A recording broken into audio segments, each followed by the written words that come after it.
Cette technique arrive après qu'on ait absorbé du chi, de l'univers, de l'extérieur, donc on est bien rempli. Et on va entrer dans une technique, dans une action de dynamisation, de, de mobilisation en fait de la terre et du ciel, comme une polarisation des énergies. On va avoir ici un mouvement qui va symboliser le cercle au niveau de la gestuelle, donc ce cercle du Wuji, ce cercle de l'unité. Et dans ce cercle, on va venir tracer en quelque sorte dans l'espace, dans notre espace intérieur, le symbole du yin et du yang qui se rejoint, donc cette goutte yang qui monte, qui vient ici, et l'autre goutte de l'autre côté, yin et yang, se rassemblant dans la forme du Taijitu. Donc on va polariser ainsi, pour ça qu'on appelle cette technique tourner le ciel et la terre, avec cette recherche de dynamisation de l'énergie. On est sur le plan frontal et on va actionner toutes les articulations des bras à nouveau. L'objectif de ce premier niveau des Wudang est véritablement de conduire l'énergie dans nos mains. On va aller se placer avec 3 points de concentration que sont le Dantian supérieur, en regard ici du point Yin Tang et de Naohu, le point du cerveau, la porte du cerveau, au centre. Au niveau moyen, on a Shanzong et Shentao au centre. Et au niveau inférieur, on va avoir la mer du Qi, Qihai, de travers de doigts sous le nombril, et Mingmen au niveau du creux des lombaires, donc là aussi au centre. Ça va être nos 3 points repères pour aller décrire comme un calligraphe, peindre ce symbole du yin et du yang que l'on visualise sur nous sur un plan frontal, mais dans votre esprit, vous pouvez l'imaginer vraiment en 3D, comme une boule, une mobilisation de chi, dans laquelle le yin se transforme en yang, donc le yin se transforme en yang et le yang se transforme en yin, étant bien sûr entendu que on a une petite part de yin et du yang dans chacune de ces je dirais, groupes énergétiques, dans chacune de ces gouttes énergétiques. Donc ici, les 2 mains se rassemblent, on a la main gauche dessus, la main droite dessous. Les mains viennent pivoter au niveau de l'Aogong, donc toujours activer la conscience dans les paumes. On vient pivoter en gardant bien les doigts détachés les uns des autres, un petit peu d'espace, et toujours la main en forme de feuille de saule. On ne va pas avoir une main en forme de feuille de lotus, mais des articulations déverrouillées qui vont laisser petit à petit le chi se renforcer au niveau des paumes, au niveau des pulpes des doigts. Donc ici, les mains vont pivoter et on va avoir une adaptation de toutes les articulations de nos bras. Ce ne sont pas toutes les articulations qui s'élèvent en même temps, mais bien ici, au fur et à mesure que dans ma main du dessus, la main s'élève, et bien de l'autre côté, à l'autre extrémité, l'épaule va s'abaisser. Donc on va ici avoir élève, abaisse. Puis les 2 mains vont se placer au niveau de Yin Tang. Donc au niveau de la géolocalisation, c'est vraiment Laogong en regard de Yin Tang. Puis on laisse s'abaisser et là on va adapter avec l'ouverture du coude, l'abaissement des épaules pour que tranquillement les mains puissent venir se replacer. Ce mouvement, il se fait toujours de la gauche vers la droite. On monte, puis de la droite, du centre, et on redescend. On fait monter ici, tourner la terre et le ciel, monter vers le haut et descendre vers le dantian inférieur. Ensuite, eh bien, on va stimuler ici, le yin s'élève, le yang, petit yang s'élève plutôt, jusqu'à gauche, jusqu'en haut, puis va rejoindre le dantian médian, le centre du cœur, qui est un peu le centre de l'homme, le centre du rayonnement. La main va se retourner comme pour porter cette énergie et la laisser doucement se déposer dans le ventre, au dantian inférieur. Puis de l'autre côté, même chose, on va tourner la main, relier notre dantian supérieur au dantian médian et relier le dantian inférieur. On va considérer dans le corps humain que tout ce qui est en dessous de la taille, c'est la terre, et tout ce qui est au-dessus de la taille, c'est le ciel. De ce fait, on va tourner la terre, le ciel et la terre. La terre va aller se relier au ciel et le ciel se relie à la terre. Premier mouvement, polarisation, dynamisation de l'énergie. Et puis ensuite, une fois qu'on s'est dynamisé, on va activer les deux énergies primaires que sont le yin et le yang, faire descendre, et le yang et le yin, et amener ici le mouvement au niveau de la poitrine pour l'abaisser. Comme dans les autres techniques de Wudang, on va avoir des mouvements très amples d'expansion et des mouvements de compression, de génération de... On va générer des barrages énergétiques pour ensuite, dans la libération de ces barrages, eh bien, faire affluer l'énergie dans notre point d'objectif, dans ce premier niveau, que sont les Laogong et les mains.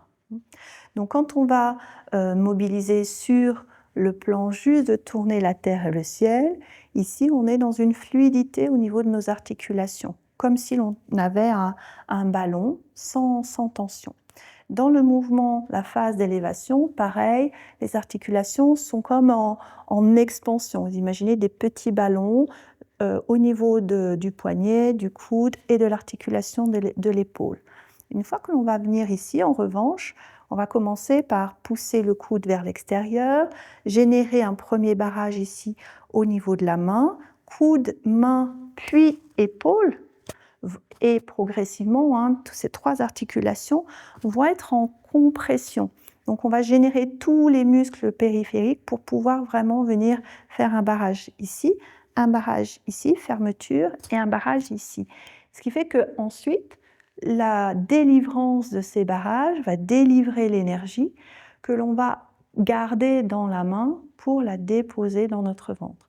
Et même chose, même cheminement, inspirez, on est dans une expansion articulaire, souffle, on est dans une compression, on génère les barrages au niveau des articulations, puis on libère ces barrages, l'énergie afflue au niveau de la paume qui va absorber, attirer le chi, et ce chi, on le comprime, on le compresse, que le but dans la pratique taoïste, c'est de nourrir l'énergie vitale contenue dans le dantian inférieur en lien avec nos reins.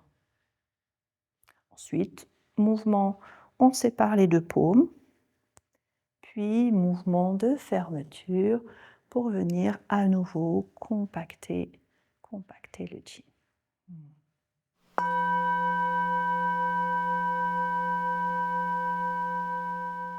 On peut apporter quelques précisions supplémentaires en rapport avec cette technique, qui est le pompage qui s'effectue au niveau du corps, et à quel endroit est-ce qu'on reste droit, à quel endroit on reste bas.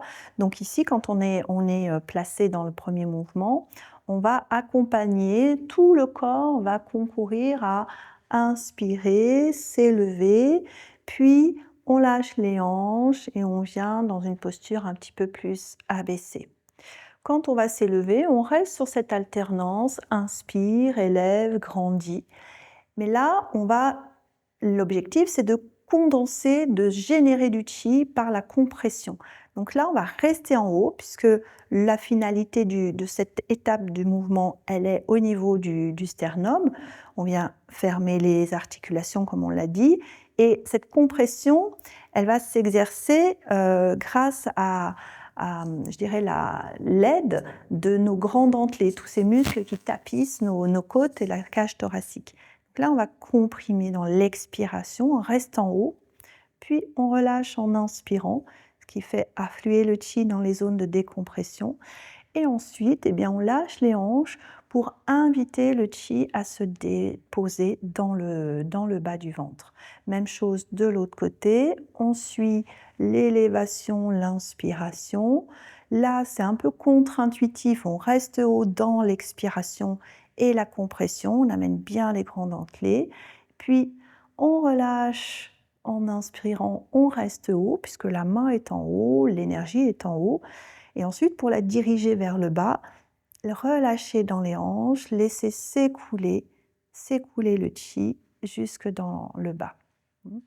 Dans les mains, la compression, pour renforcer un peu cette compression, lorsque l'on pousse ici, on imagine que ça résiste. C'est comme si on avait une résistance qui va engager les muscles du tronc à venir aider la main à pousser. Ce n'est pas juste la main qui pousse toute seule, mais c'est tout le corps qui vient comprimer de ce côté.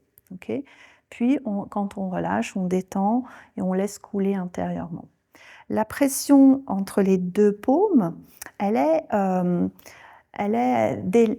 assez délicate, sachant que c'est quand même la main du haut qui vient pousser la main du bas. Donc on a un peu plus d'intention, les deux paumes sont comme aimantées, on a une petite matière de chi entre les deux paumes, et on pousse cette main vers le haut. Les rapports de force s'équilibrent au niveau du dantian. Puis on pourrait imaginer ici que c'est la main du dessus qui pèse un peu plus sur la main du bas. Donc dans ce mouvement-là, la main du dessus pousse la main du dessous, les deux mains s'équilibrent au niveau de leur force, puis la main du dessus pousse sur la main du bas, et ici les deux mains s'équilibrent au niveau de leur force, donc autant vers le haut que vers le bas pour maintenir l'équilibre des forces. Petite précision supplémentaire au niveau de cette compression. Souvent, ce que l'on voit, c'est un coude qui s'affaisse, qui s'abaisse, parce qu'on a envie de guider cette compression avec tout son côté. Donc là, on va avoir deux mouvements un petit peu antagonistes qui vont être à la fois dans l'élévation, la compression ici, de venir solidement trouver ce grand dentelé. Ce grand dentelé, c'est vraiment comme notre carapace en fait, et en même temps, de manière antagoniste, le coude qui va s'élever. Donc là, celui-ci va nous demander un étirement, un allongement. Donc on a contraction du grand dentelé, du pectoral qui vient en renfort ici, et en antagoniste, le triceps ici, qui va lui chercher à s'étirer et s'allonger. Si l'on contracte de manière, je dirais, globale le triceps et le grand dentelé, on va avoir cet affaissement ici du bras. Donc on essaie vraiment de trouver, à se placer, pousser vers l'extérieur le coude, pousser vers l'intérieur la main, garder ici le bras correctement placé et ensuite générer cette compression au niveau du grand dentelé.